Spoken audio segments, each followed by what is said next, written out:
Inscreva-se no canal.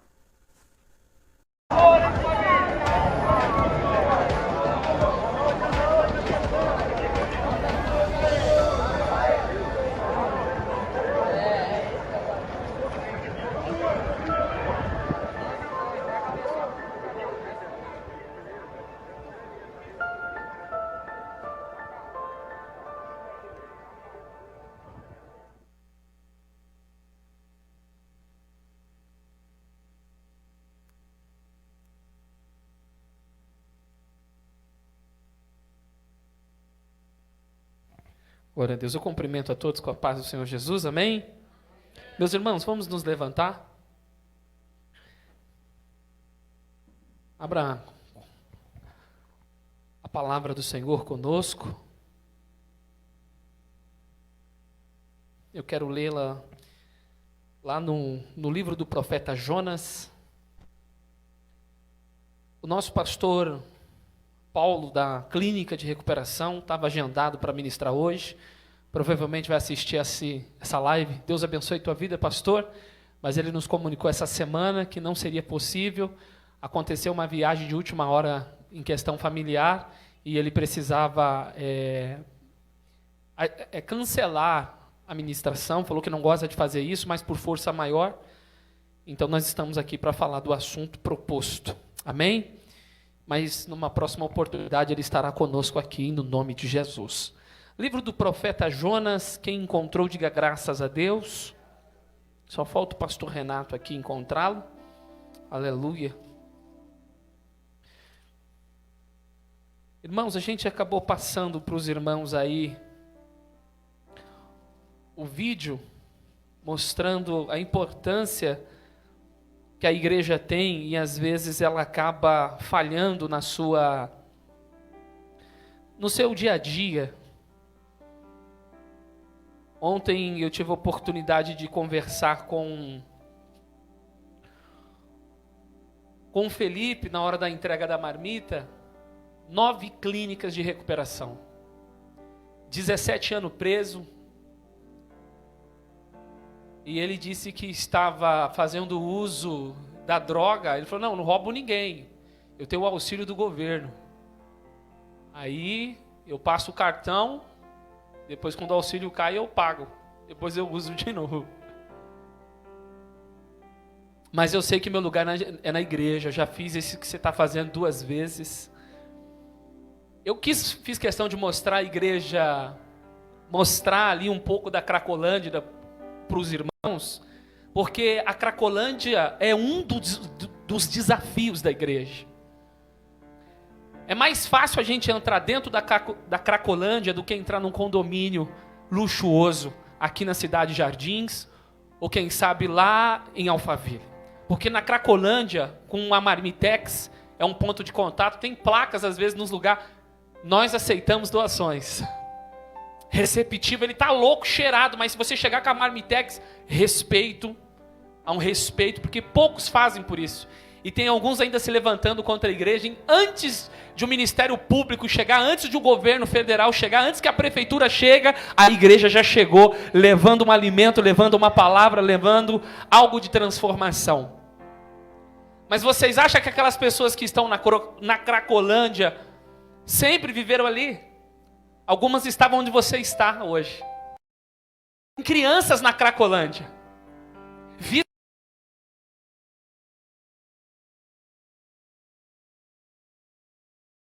Com a responsabilidade de ensinar o seu filho o caminho que ele deve andar. Mas o seu filho está olhando para você. Hoje você tem oportunidade. Eu sempre tenho dito. Os meus dizem, eu não vou, estou cansado. Eu falei, você vai levantar.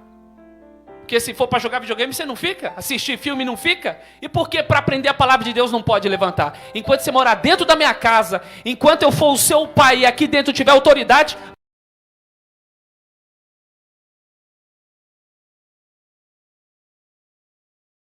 enquanto eu for o homem dessa casa, eu vou levar os meus filhos para a presença do Senhor. Como disse Josué, se você já achar ruim servir ao Senhor, não tem problema. O pai de Abraão serviu. Senhor. chamando você para essa realidade.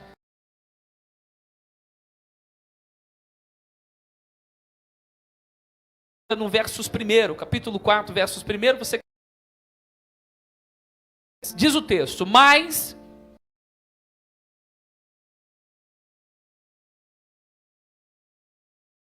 não, eu vou ler o versos 10, o capítulo 3, versos 10, para você entender o que vai acontecer agora no capítulo 4. Ficou ressentido.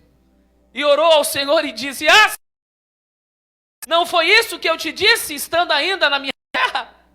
Por isso me preveni fugindo para Tarsis, pois sabia que tu és Deus piedoso, misericordioso, grande benignidade, e que te arrependes do mal. Peço-te, pois, ó Senhor, tira minha vida, porque melhor me é morrer do que viver. Só porque Deus curou e transformou, o homem está pedindo a morte. E Deus diz assim para ele, e disse o Senhor, é razoável esse teu ressentimento? Pai, acabamos de fazer a leitura do texto bíblico. O tema já foi proposto mês passado.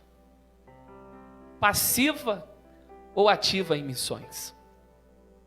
Tinha um pregador para hoje, Senhor. Mas aprove o Senhor nos levantar para ser uma voz profética. Não só no culto de hoje, outros com muita capacidade poderiam estar ministrando aqui.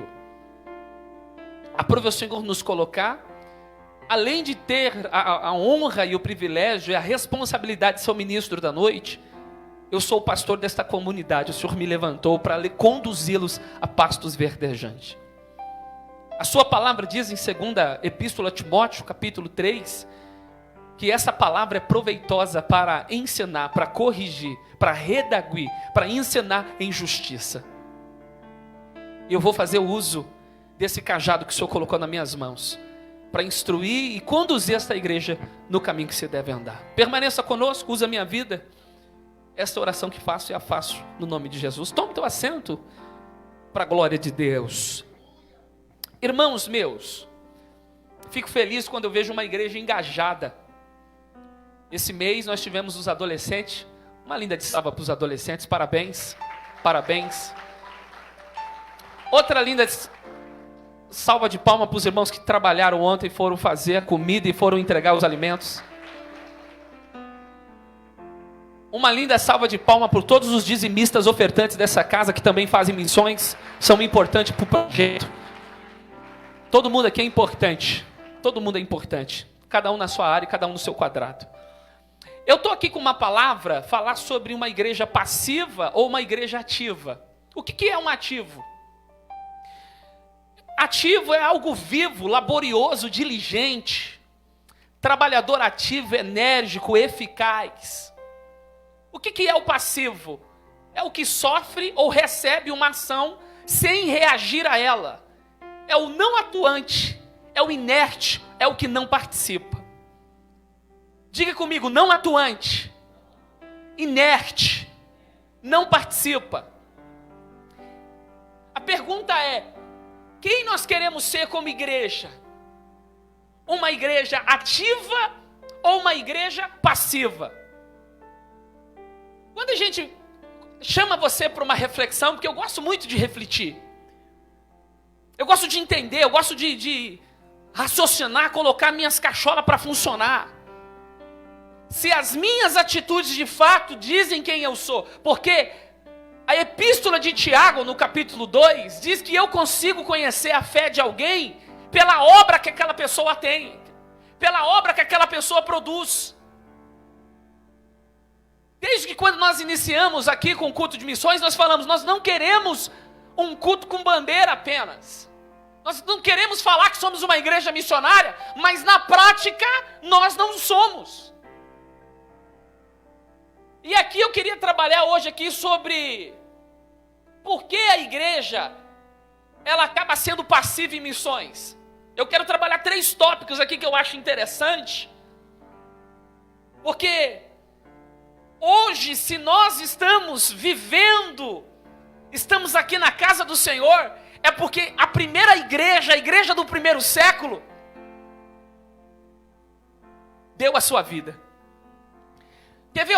Eu não vou falar aqui que 100% da igreja, que seria eu errado na minha contabilidade. Mas eu vou aqui arriscar, e Deus me perdoe segundo as minhas falhas, mas que mais da maioria, quem não, 60% desta igreja, entende que vão ficar rico, próspero, vai ter casa, carro, e vai comer o melhor dessa terra. Estou mentindo? Mas de onde você tirou isso? Que você vai comer o melhor dessa terra e vai viver o melhor de Deus? Ah, mas a Bíblia assim o diz. Então tá bom, vamos calcular aqui. Qual dos apóstolos de Jesus tinha casa na praia? Lá no mar Mediterrâneo. Quem tinha uma casa ali no mar da Galileia? Um barco que fazia turismo lá. O barco de Pedro era para o trabalho. Ele era tão rico, o Pedro, né? Morava em Cafarnaum, uma aldeinha ali, próximo do mar da Galileia. Pedro, quando foi morto em Roma, ele ia ser crucificado, e ele disse, não sou digno de morrer como ele morreu, me crucifica de cabeça para baixo. O apóstolo Tiago, irmão de João, foi morto por Herodes, capítulo 12 de Atos. O Paulo, escrevendo sua segunda epístola, morreu na era 68 depois de Cristo, perdeu a sua cabeça. Ele, estou sendo oferecido como libação, tempo da minha partida está próximo, combati o bom combate, acabei minha carreira, guardei a fé, estou esperando a coroa que o justo juiz me prometeu. Se não me falha a memória, aquele Tomé que você fala que quem é o sinônimo de crente Tomé? É o incrédulo. O Tomé que para você não é nada, se não me falha a memória, foi arrancado a sua pele. Homens que foram mortos no Coliseu, dando a sua vida. Isso é ser uma igreja ativa ou uma igreja passiva? Homens que doaram a sua vida, e a gente bebe hoje de estar aqui. Hoje nós estamos aqui no Brasil pregando o evangelho, nós não sabemos a perseguição que está vindo. Porque berço do avivamento que aconteceu lá na Europa, nos Estados Unidos, igrejas estão fechadas e os templos se tornaram mesquita muçulmana, centros de prostituições. A Inglaterra, homens que se levantaram para pregar a palavra de Deus. Quando você estuda a reforma protestante, a Inglaterra está lá, se levantou o rei Henrique, ao ponto que você chega até fazer uso de uma Bíblia do rei Tiago, a King James. Tudo fruto de uma reforma, tudo fruto de um avivamento. E você chega naquele país hoje, 35% ali dos cristãos creem que Jesus ressuscitou. Boa parte não acredita mais que Jesus ressuscitou dentre os mortos. Uma igreja que não se preocupa mais em fazer missões. E aqui, eu quero trabalhar aqui esses 3 tópicos. A igreja primitiva foi ativa na obra missionária e somos fruto disso. Por isso que a gente se tornou uma igreja ativa. Mas nós nos tornamos uma igreja passiva quando não nos alegramos com a salvação dos perdidos. E aqui esse texto é muito fenomenal. Por quê? O Jonas, o profeta Jonas, ele está inserido dentro de um dos melhores períodos de Israel. O rei vigente é um rei chamado Jeroboão, professor Alan Inácio. Jeroboão II. Sabe o que Jeroboão fez, pastor Renilson? Eles pagavam tributo para a Síria, que a capital é Nínive, e Jeroboão falou, não vamos pagar mais nada. Aqui é macho alfa. E ele se rebela contra o rei da Síria, porque a Síria está em decadência.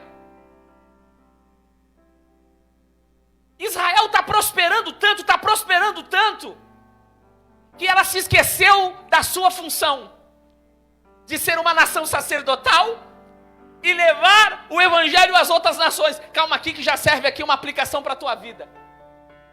Israel falhou com o propósito de ser uma nação sacerdotal, Deus cortou Israel. E o que Deus vai fazer com a igreja quando falha com o seu propósito? Um povo que Deus abriu o mar, mandou água no deserto. Os maiores milagres de Israel foi no início da nação. Ela surgiu em Êxodo capítulo 14. Quando Deus abriu o mar, falou: e aí, eu quero ser o seu Deus, tem coragem de ser meu povo? O povo falou: fantástico. Experiências maravilhosas. Falhou, Deus passou a rasteira, levou hoje todo o povo de Israel. Não tem liturgia, eles não têm templo, eles adoram no muro das lamentações, ridicularizado, espalhado pelo mundo, porque falhou com seu propósito como uma nação sacerdotal. E Paulo, escrevendo aos Romanos, fala: se Deus não poupou a raiz, vai poupar você que foi enxertado, jambuzeiro bravo. Então não se gloria, antes teme. Então a gente tem que sair de um culto como esse e falar: meu, eu preciso melhorar. Eu não estou bravo, pastora Sueli, mas como pastor dessa igreja, meu coração dói. Eu tenho oportunidade para pastorear, eu tenho a liberdade para pastorear vocês, sim ou não? Vocês querem que eu pastoreie vocês, sim ou não? E se não quisesse, ia ser pastoreado. Que a gente não é pastoreado por aquilo que vocês acham, a gente é pastoreado por aquilo que a palavra de Deus diz. Isso é evangelho, meu amado irmão. Não gostou? Vai para o islamismo, vai para o hinduísmo, para o budismo. Agora cristianismo, toma a tua cruz, nega-se a si mesmo, siga o Senhor. Eu tenho esse texto que eu aprendo que eu se torno uma igreja passiva quando eu não consigo me alegrar com a salvação dos perdidos. Vem comigo. A história também retrata a verdade de que quando o povo de Deus deixa de ter interesse pelos perdidos, ele perde a visão do objetivo e o programa divino no mundo. Os judeus estavam tão envolvidos com seus próprios prazeres e prosperidade do período áureo de Jeroboão, que tinham perdido de vista a sua missão como povo da aliança. Porque ele começou a prosperar. Agora que nós estamos no período de uma pós-pandemia, está numa dificuldade a inflação aí, mas está desacelerando, está começando a melhorar, vai quem sabe chegar um período de prosperidade. E no período de prosperidade, a gente já pensa na viagem, não pensa? Período de prosperidade, a gente já pensa em trocar de carro, comprar casa. É um monte de planejamento, e louvado seja Deus que nos dá capacidade de planejar. Mas Tiago diz que todo planejamento sem o Senhor é um planejamento maligno. Eu não posso falar que vou fazer amanhã sem convidar Jesus. Ele não está falando que você não pode planejar. Ei! Paulo já falou para Timóteo: ei, a riqueza é dom de Deus, e Ele vai dar riqueza para a gente gozar mesmo da riqueza, para comer do melhor, para viver o melhor dessa terra. Mas no partir do momento que você tomar a decisão de ir, de construir, de plantar, de planejar: Senhor, eu quero te convidar. Eu posso fazer isso, papai? Eu posso planejar, eu posso edificar. Se o Senhor falar, vai, pode ir tranquilo, a bênção vai chegar, a porta vai se abrir, as coisas vão acontecer para você. E eu tenho um Jonas que eu não quero entrar aqui no contexto histórico, não quero me prender a isso. Eu quero pregar com coração de pastor hoje aqui. Quem recebe essa palavra, diga amém. É um povo ímpio, pagão, perdidos, eles têm deuses, eles são politeístas. O que é um politeísta? Ele tem outros deuses. Nós somos monoteístas, a gente só tem um único Deus. Nós não podemos adorar outra coisa a não ser o Senhor. Mas a Síria, esse povo que Deus levantou, o Jonas, ele falou: Jonas, levanta-te e vai, e prega a Nínive. A pregação de Jonas no hebraico são 5 palavras. Quantas palavras? No português dá 7. Anotei aqui, capítulo 3, versos 4. Olha a pregação de Jonas. Não era muita coisa não, pastor Paulo. Olha o que o texto diz. E começou Jonas a entrar pela cidade caminho de um dia, e pregava e dizia: o que ele dizia? Ainda 40 dias, e Nínive será subvertida. Não tinha introdução, não tinha aplicação, desenvolvimento. 40 dias, vai descer fogo. Deus vai destruir a cidade. E Deus falou: levanta-te, filho de Amitai, e prega contra a cidade. O texto diz: e levantou-se e foi para Tarsis. Nem todo levantamento é de Deus. Tem gente que se levanta, mas não para fazer a vontade de Deus, mas para fazer a sua própria vontade. Tem gente que fala que eu vou se levantar, mas não é para fazer a vontade de Deus. Assim como Jonas se levantou, fugiu. Você conhece a história? Capítulo 1. No capítulo 2, lançaram ele no mar, o peixe veio e engoliu o homem. E diz o texto que ele começou a clamar ao Senhor. Você já parou para analisar que a gente só clama quando o chicote estrala? A gente só clama quando o banco te liga, estou perdendo o limite. A gente só clama quando o casamento está dando pau. A gente só clama, aleluia, quando não tem dinheiro para colocar gasolina. Quando a criança fala: papai, quero bolacha. Quando você sente a opressão, aí a gente corre para a igreja, a gente corre para o ministério. Aí a gente: agora eu vou servir ao Senhor. E foi da mesma forma que Jonas fez. No capítulo 2 ele diz: do ventre do inferno, ele falou: Senhor, eu quero me arrepender. Olha o momento do arrependimento descarado. Jonas foi e se arrependeu, e Deus é misericordioso. Deus o é, porque ele diz isso no capítulo 4. Ele sabe que Deus salva, ele sabe que Deus perdoa, ele sabe que Deus cura, ele sabe que Deus batiza com o Espírito Santo. Eu estou aqui fazendo um anacronismo, que o batismo é no Novo Testamento. É para você entender o que eu quero pregar aqui. Ele sabe que Deus tem o poder de tirar uma pessoa que está no lixo e colocar no luxo. Ele sabe, mas ele é inerte. Ele não quer pregar a palavra por amor, ele quer que aquelas pessoas morram. É o texto, não é eu que estou falando. E é por isso que ele fugiu, o texto diz. E no capítulo de número 2, ele se arrepende. Porque existe vários arrependimentos aqui.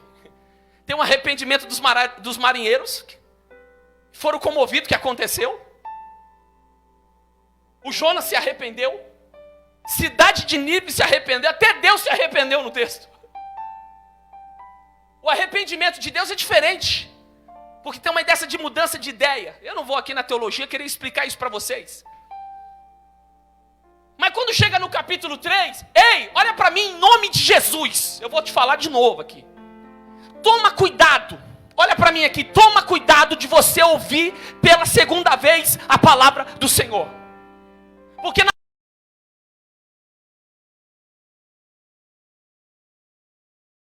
e veio a palavra do Senhor a segunda vez de Jonas e disse: levanta-te, vai. Brinca com Deus. Estou aqui hoje porque eu sei de onde Ele me tirou. Eu sei o que eu fazia, eu sei o que eu era. E se eu vacilar, o diabo me mata. Ando sempre vigilante. Pastor Renilson, eu tive um sonho ontem. Acordei tudo atribulado hoje. Sonhei que nós estávamos, me parecia que era o grupo que foi fazer a entrega da marmita. Nós chegávamos numa laje, e dentro da laje, e deixou umas escadas que descia para uma garagem. Nós estávamos todos na laje sentado, e tinha um monte de policial armado para invadir a casa da frente. A gente falou: vamos assistir. Sentamos. Do nada, os policiais falaram: perdeu. Entraram na casa da frente. Tinha aproximadamente 18 crianças amarradas, pronto para ser morta. Com fome, desnutrida. Algumas já estavam mortas, penduradas, como pendura a carne no açougue. Para quem estava conosco ontem, visualizou na primeira entrega. Rodrigo estava comigo. Lembra que aquele primeiro grupo de pessoas estava com o cabelo laranja? A figura era igual. E ele vinha com uma cara de sarcástico. E graças a Deus que aqueles policiais entraram e conseguiram quebrar com aquela quadrilha que ia matar aquelas crianças. E Deus falando comigo, aleluia, quando a igreja é uma igreja passiva, o diabo está matando, o diabo está destruindo. Tem uma cracolândia da vida aí, uma cracolândia da vida. Quantas pessoas que estavam dentro da igreja e hoje estão lá, quantos pais vão lá atrás de filho, aleluia, e a igreja está na inércia, a igreja não se levanta. Ela sabe que Jesus cura, ela sabe que Jesus pode libertar dali, mas ela não abre a boca para pregar.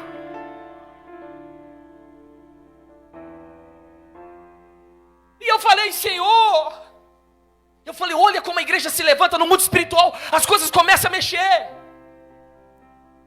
Um convite pode mudar tudo.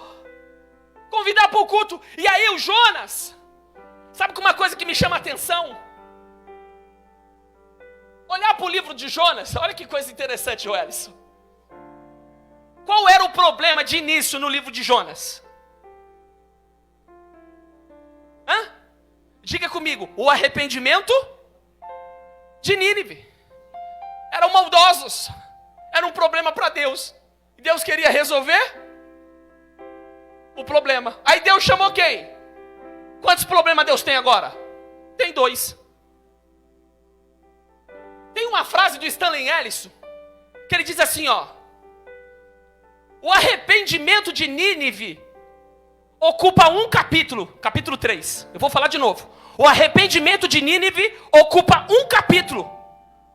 Mas a história da preparação de Jonas e os seus subsequentes treinamentos são apresentados em 3 capítulos. Parece que Deus teve mais dificuldade em aperfeiçoar o Jonas que todo o povo de Nínive. O problema não está lá fora. O povo está lá querendo uma palavra. O povo só está esperando alguém com a voz profética para falar: Jesus Cristo é o Senhor. Mas você dá tanto trabalho para Jesus, tanta desculpa esfarrapada. Uma hora é escola, outra hora é sua família, outra hora é seu emprego, outra hora é seus negócios, e a obra de Deus vai ficando de lado. Não, eu não sou passivo. Quem não é? É uma palavra, a gente tem que sair daqui e mudar, gente, não pode.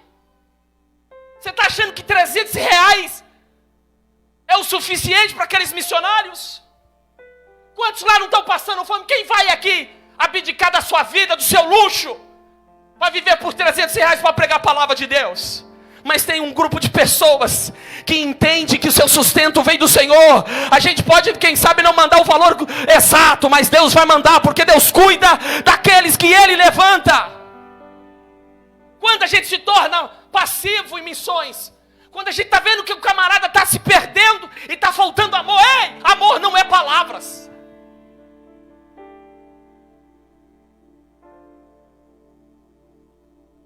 Vale mais 1 grama de atitude do que 1 tonelada de palavras. Então, como eu demonstro que eu amo? Eu posso descer um nível aqui? Não está gostando da palavra, vou até beber água, está gostoso isso aqui. Os visitantes falaram assim: não vou voltar, volta, irmão, que é a bênção do Senhor.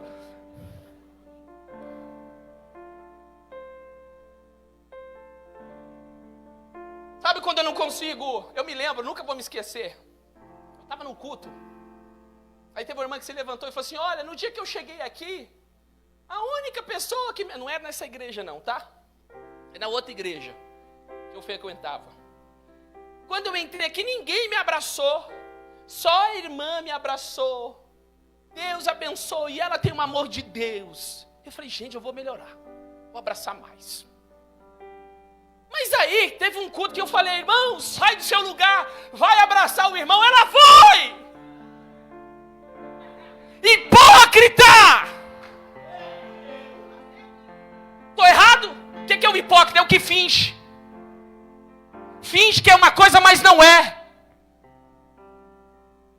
É fácil falar para evangelizar. Você evangeliza! O que você está fazendo agora é no individual, é você, meu irmão. Eu, como pastor, eu vou cutucar. Quem conhece eu sabe que eu cutuco. Então ele dá uma doida, eu falei: vou mandar mensagem, começo. Todo mundo. Os irmãos ficam bravos comigo. Tem uns que já me bloqueou, eu sei. Eu descobri, está de banco, hein? É brincadeira. Como a gente se torna uma igreja passiva em missões? Quando eu estou vendo o perdido, que ele pode ser salvo, e eu não estou nem aí. Aí o que aconteceu? O Jonas pregou 40 dias, irmãos. A cidade vai ser destruída. E ele levanta na cidade e começa a pregar. Prega para lá, prega para cá. Terminou a pregação? Minha irmã Andréia, ele subiu no monte, lá em cima da cidade, e falou, vou dar uma sentada. Sentou. Eu quero ver o fogo descer para matar esse bando de pecador. Sabe aquele barzinho que da frente da sua casa, que fica cantando aquela musiquinha, que toda hora você fala, queima Jesus, essas pragas. Sabe aquelas piriguetes que você vê na rua, que você fala assim, Senhor, sai dela, entra nos porcos, sabe? Sabe aquele funk que fica lá na tua rua, aquele pancadão, que você fala, bando de pecador, que você vai pro culto cheio de Deus, né? Se levanta e fala, olha que bando de pecadores, eu não sou como eles, eu sou diferente, eu sou mas outrora você não valia nada. Outrora você estava no pancadão também. Outrora você era uma piriguete, era um noia, era um viciado. Mas a graça de Jesus te alcançou. Eles também. Tem jeito para traficante, tem jeito para todos, tem jeito. A graça alcança.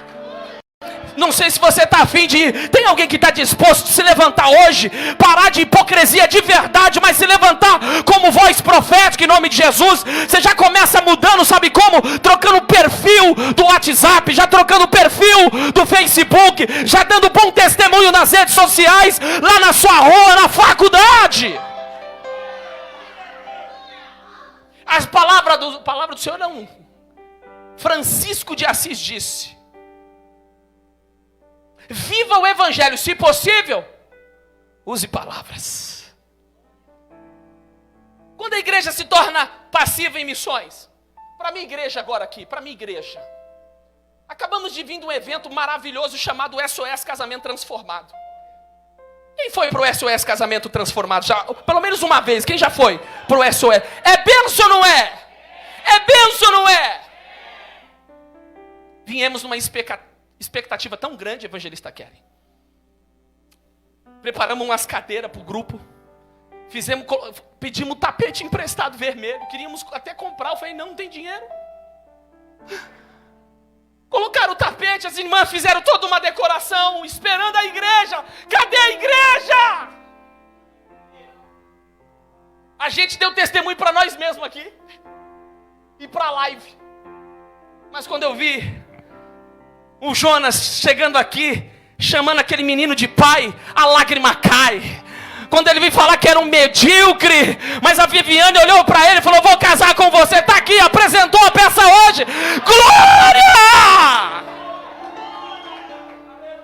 E preencheu meu coração. É isso que eu se torno uma igreja ativa. Eu não fui. Eu não estou falando que todos... quem sabe por algum motivo, você que tem um motivo plausível, louvado seja Deus, ficou em casa assistindo televisão, você é passivo. Não gostei, pastor? Tem lanche depois do culto, come, que é bom, tira a cara feia. Quando a gente se torna, você conhece todos os membros dessa igreja, dessa congregação? E os visitantes, você pegou na mão dele hoje? Pai do Senhor, feliz de botar você aqui. Ei, gente, nós temos que ser ativo. Olha para o teu irmão e fala assim, um pouquinho de ansiedade não faz mal para ninguém, só um pouquinho.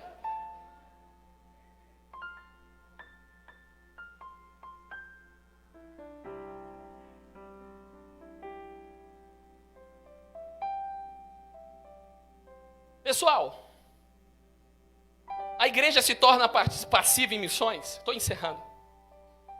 Quando em detrimento da missão, a gente prefere a comunhão com Deus. Eu vou perguntar para você, pastor, o que o senhor está falando? É isso mesmo. Você prefere uma comunhão com Deus ou você prefere a missão?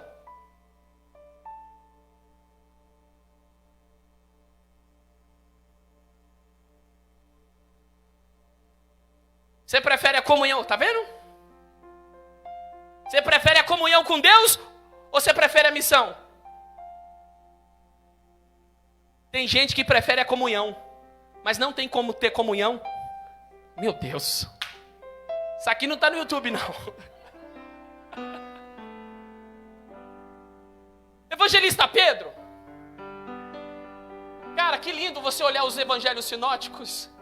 Marcos, Lucas e Mateus. São os evangelhos semelhantes.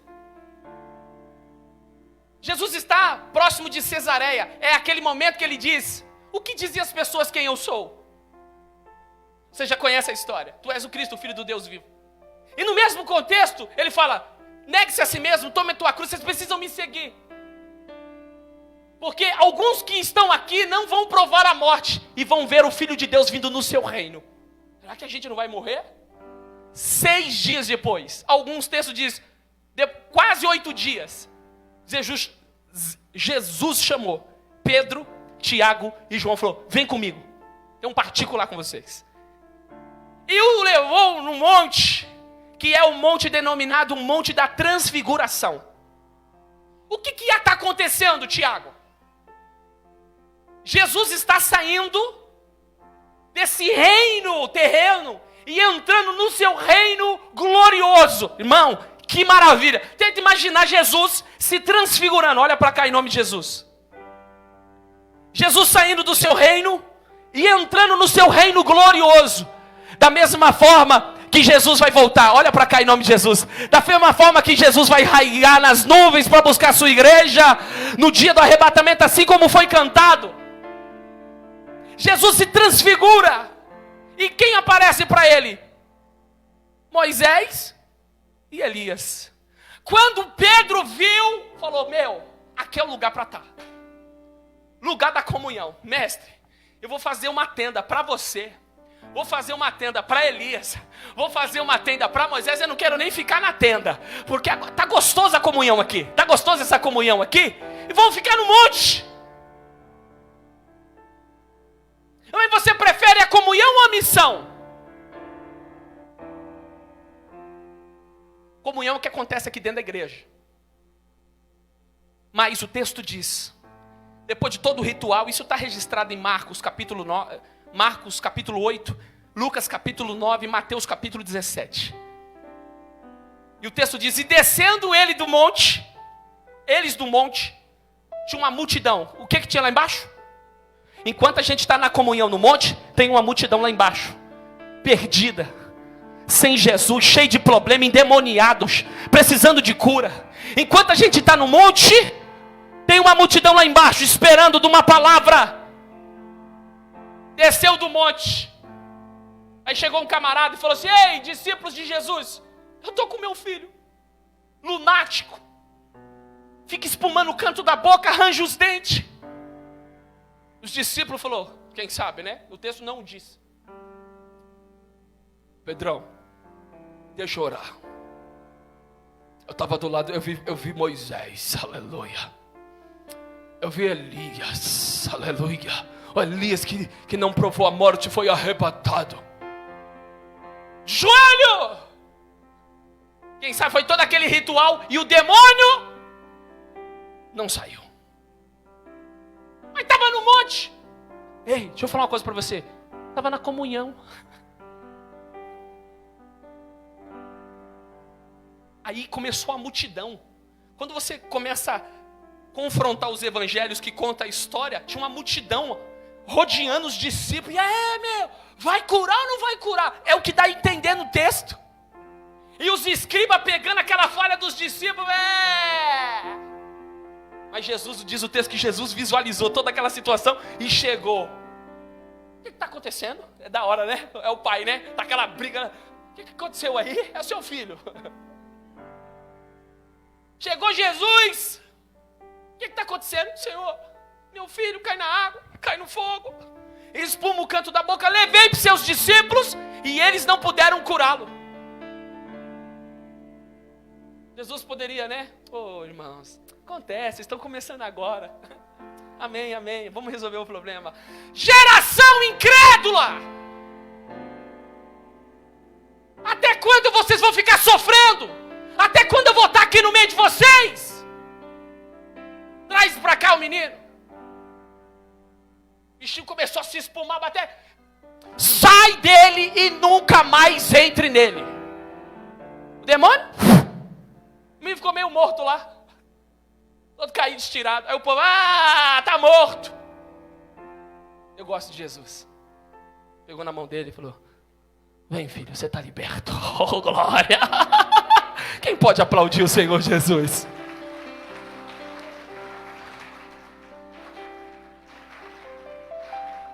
Sabe quando a gente se torna uma igreja passiva? Quando a gente se preocupa mais pela comunhão aqui dentro, de viver aqui dentro da igreja. E aí, eu tenho uma frase aqui do pastor, que eu anotei. Do pastor Downey Bernardes, um pastor menonita. Eu o sigo porque ele é um homem muito bem preparado, teologicamente, formado. E ele disse uma coisa interessante que eu compartilhei até pela página da igreja. Ele diz assim, a igreja se torna somente templista é quando ela está aqui dentro. Ao invés de missional, é quando ela sai. Quando ela se perde em sua missão bíblica deixada por Jesus. E deixa de se interessar por gente e passa a se interessar somente pelos patrimônios. Liturgias, eventos, entretenimento. E se mantém dentro de sua concha chamada isolamento cultural, social, religioso. Passando a viver somente para si, deixando de ser uma igreja para fora, emergente, relevante, impactante para com a sociedade em que está inserida, sendo sal e luz para o mundo. E o meu tecladista está cheio de Deus hoje, continua do mesmo jeito. Acertou hoje, depois eu vou te pagar um café.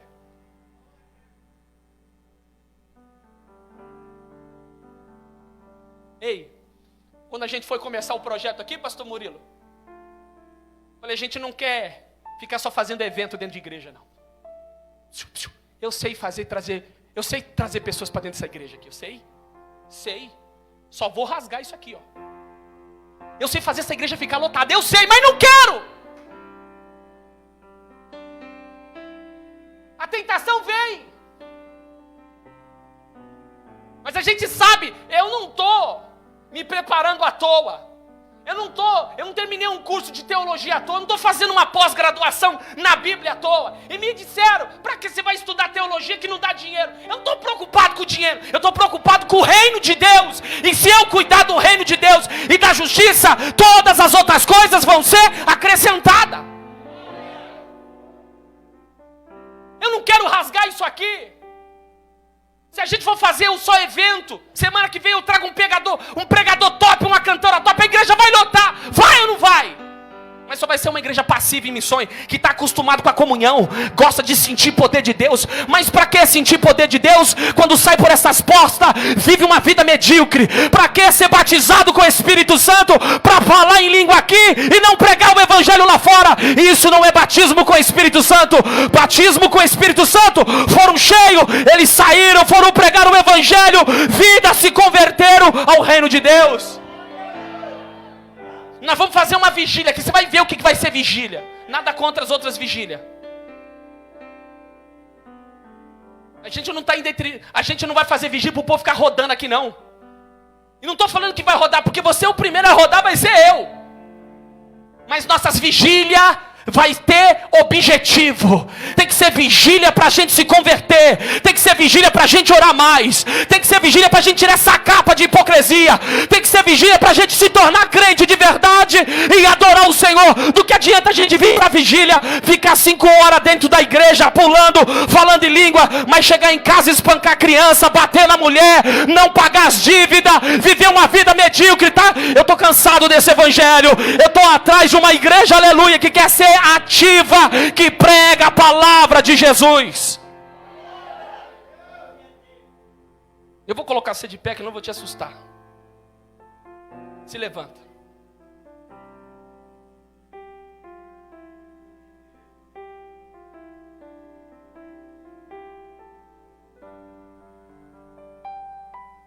A gente pode fazer mais. Eu queria que você curvasse a sua cabeça em nome de Jesus.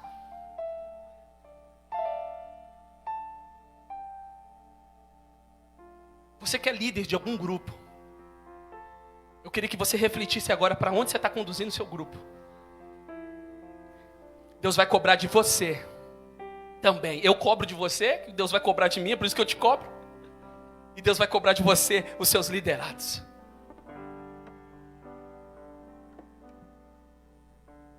Eu queria que fosse uma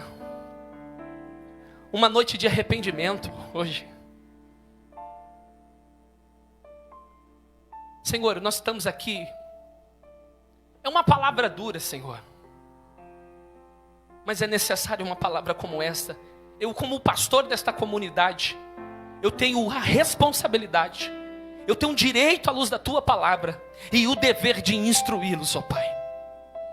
Eu me recordo de um episódio não semelhante, porque não tem nem como eu me comparar ao Senhor. Mas o Senhor estava pregando um sermão duro, que muitos discípulos do Senhor o abandonaram e não o seguiram mais. E Pedro, tomando a palavra, disse: Senhor, dura esse discurso, Pai, quem o pode ouvir? Quer retirai-vos com eles? Mas para quem iremos nós, se só tu tens as palavras de vida eterna? Senhor, a gente queria se levantar, Deus, o Senhor sabe que o coração meu bate por missões. Nós queremos fazer mais. Senhor, até na hora de fazer um pix para o missionário, a gente se sente constrangido, porque a gente queria mandar mais. Mas o Senhor sabe que eu não consigo mandar mais, Senhor, porque eu também tenho responsabilidades aqui. Eu tenho um aluguel para pagar, eu tenho contas, nossa igreja está começando. Perdoa se quem sabe está faltando em fé, se a gente investir mais e crer que o Senhor vai mandar. Mas nós estamos aprendendo, estamos até orando ao Senhor. No mês que nós mandamos mais dinheiro para os missionários, foi um mês que fechou negativo, o mesmo valor que eu mandei para os missionários. Mas a gente sabe que nós estamos fazendo a coisa certa. Ainda que o céu está de bronze, ainda que as portas não se escancarou, a gente vai continuar fazendo a coisa certa. A gente vai continuar investindo em missão, porque a gente está aqui, Senhor. Isso aqui não é um clube, Pai, eu sei. Isso aqui não é um clube que a gente vai comer um lanche final do culto, não, Senhor. Isso aqui é uma igreja que o Senhor morreu por ela na cruz do Calvário, ficou 6 horas ali pendurado naquela cruz. Eli, Allah, Samagdani, Deus meu, por que tu me desamparaste? Tetelestai, está consumado, o Senhor venceu. E se nós estamos aqui, é porque o Senhor deu a sua vida por nós, e nós queremos fazer valer a pena, Pai. E eu quero chamar o grupo do louvor aqui para entoar esse cântico. Vai valer a pena. Senhor, abençoa a comunidade, Senhor, a qual eu sou o pastor. Que levante-se obreiros com qualidade, Senhor. Que levante-se evangelistas ardentes por missões pela obra do Senhor. Porque me dói quando alguém não consegue vir para um culto porque acha enfadonho, quando tem uma realidade muito maior para nós ali fora, Senhor. Abre as nossas visões, tira as escamas dos nossos olhos, Senhor. É a oração que eu faço para esta comunidade em nome de Jesus. Com os olhos fechados ainda, em adoração, ministério de louvor. Dá para cantar esse louvor? Fecha os teus olhos em nome de Jesus.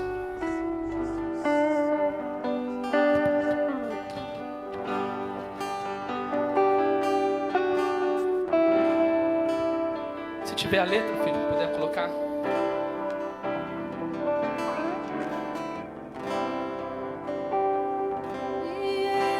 Teus caminhos, mas te darei a minha canção, doces palavras te darei,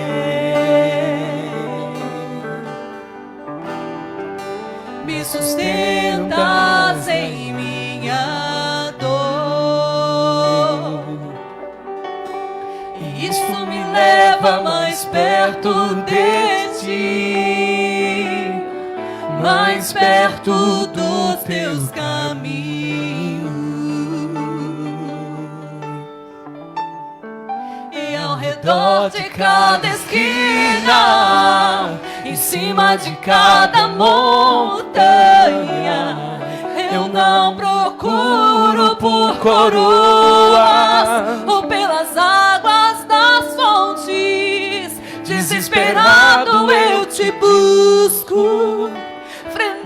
metódico, acredito que a visão da tua face é tudo que eu preciso.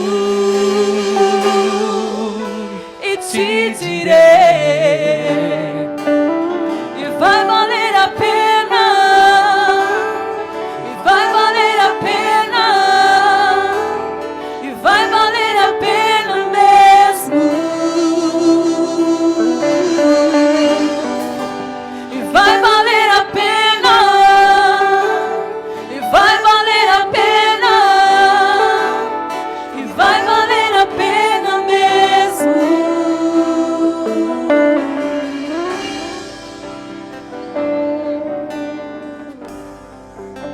Não compreendo os teus caminhos, mas te darei a minha canção, doces palavras te darei.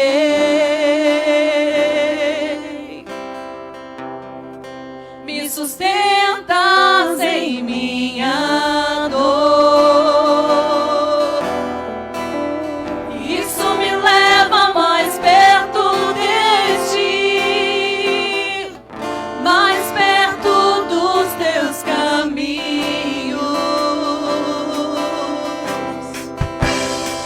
E ao redor de cada esquina, em cima de cada montanha, eu não procuro por coroas ou pelas águas da fonte.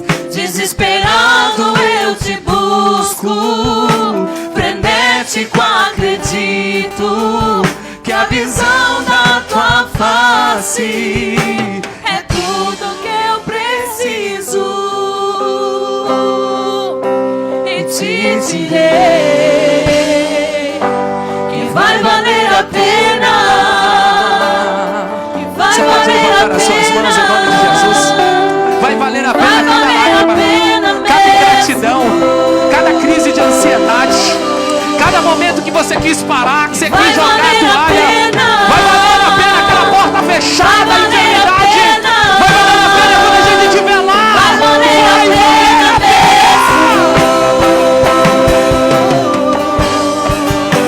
E Vai valer a pena, vai valer a pena, vai valer a pena mesmo. Vai valer a pena, você pode declarar. vai valer a pena, Se levante hoje em vai nome de valer a Jesus. pena Faça algo mesmo. pela obra de Deus. Quando o grande dia chegar, Só quem está esperando o arrebatamento do Senhor Jesus. Quem espera o retorno glorioso. E quando o grande dia chegar, eu cantarei, eu cantarei, eu cantarei.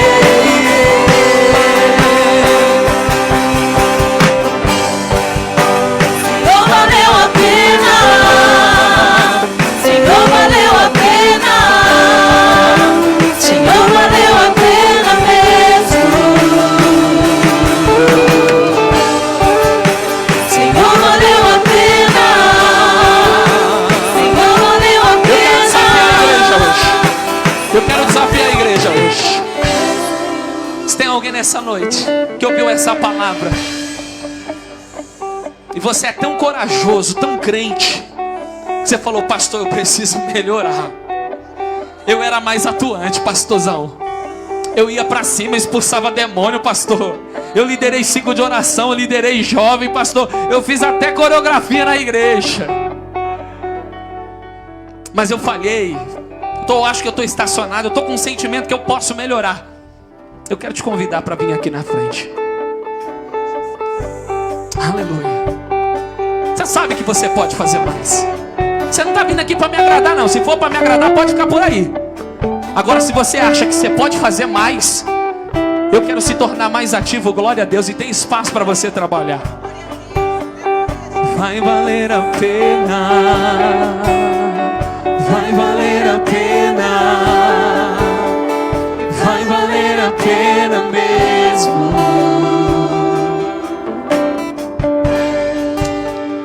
Vai valer a pena, Aleluia. vai valer a pena, vai valer a pena mesmo.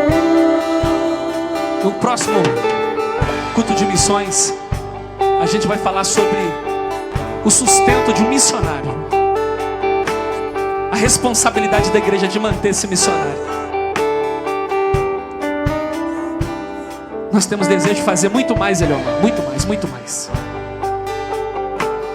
Agora olha para cá em nome de Jesus. Você tem coragem de renunciar à sua família pelo reino? Sacrificar seus filhos?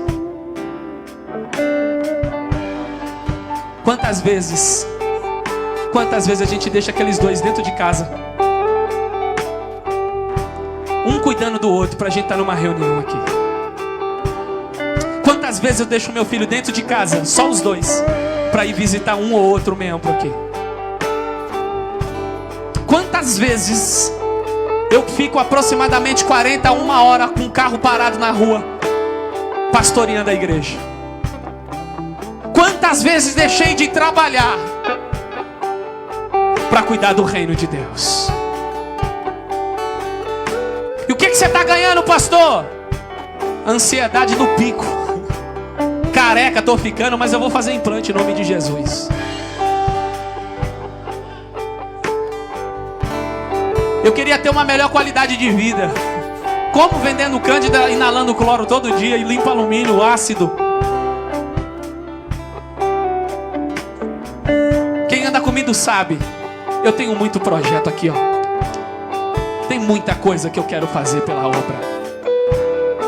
Mas eu entendi uma coisa que está em Eclesiastes 9:10. O que vieres à minha mão, vou fazer conforme a minha força. Não é tempo ainda de algumas coisas. Porque eu tenho que cuidar de vocês e eu não posso perder ela. Porque se eu perder ela, eu perco vocês.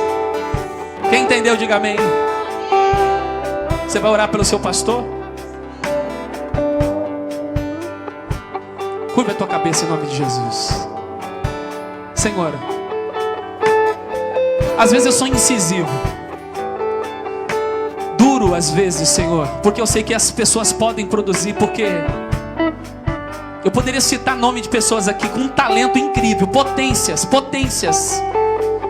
mas como pastor de alguns aqui, de toda a comunidade, melhor dizendo, Senhor, eu sinto ainda uma comunidade que não entendeu ainda a visão da Ágape, não entendeu aonde o Senhor vai conduzir essa igreja, Senhor. Vai chegar pessoas mais preparadas do que eu nesse projeto. Vai chegar muita gente, Pai, com muito mais capacidade do que eu e de que muitos que estarão aqui, Senhor. E a gente te louva por causa disso. Tem oportunidade para todo mundo, mas o Senhor me levantou como líder do projeto. Tem gente que não entendeu ainda onde o Senhor vai nos levar, Pai. Estão perdendo o feeling do tempo, não estão se preparando. E infelizmente, Senhor, serão tragados, porque o Senhor tem compromisso com aqueles que têm